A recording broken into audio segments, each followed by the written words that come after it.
Okay, on this episode of Short and Sweet Heating and Cooling, I'm going to show you how to check the charge and tell you a little bit about a dual capacitor. So like always, first step you want to do is find where the power goes and disconnect the power.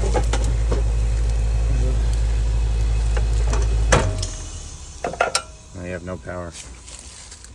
Then you want to get a 1/4-inch nut driver and take this electrical cover off.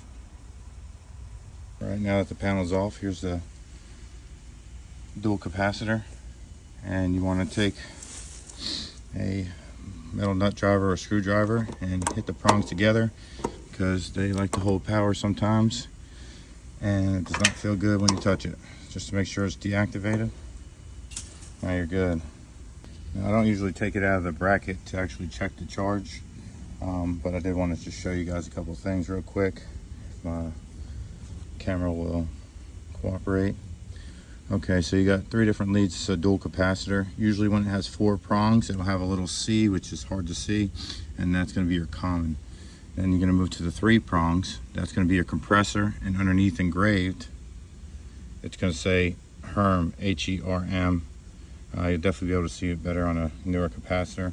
And then this one right here with the 2 prongs, it's going to say fan. I don't know if you can see it.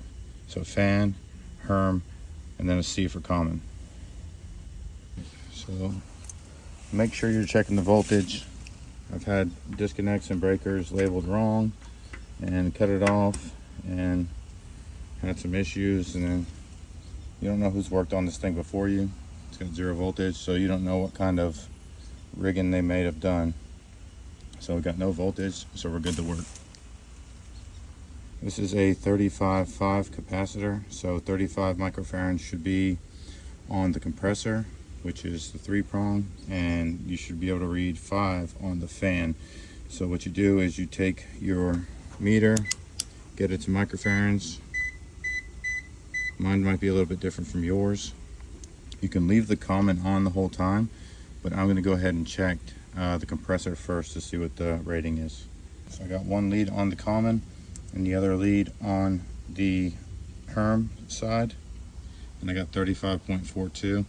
It's okay if it reads a little bit over, but it says plus or minus 6% you want it to replace. Like I said on the earlier videos, if it ain't 10% or weaker, usually not going to let the customer know. Some people may take the wire off the compressor and the fan, then test it. I like to do them individually, so I make sure that I put it back on before I start the other one. Now we're going to test the fan. Usually I have 2 hands, but I was able to slip that in there just for the video. It's reading 5, and it's supposed to read 5, so we are good to go here. Basically, if you ever have a weak one and you need to replace it, take a picture, or just do wire for wire. Just make sure your C's with your C, your HERM's with your HERM, and your fan's with your fan.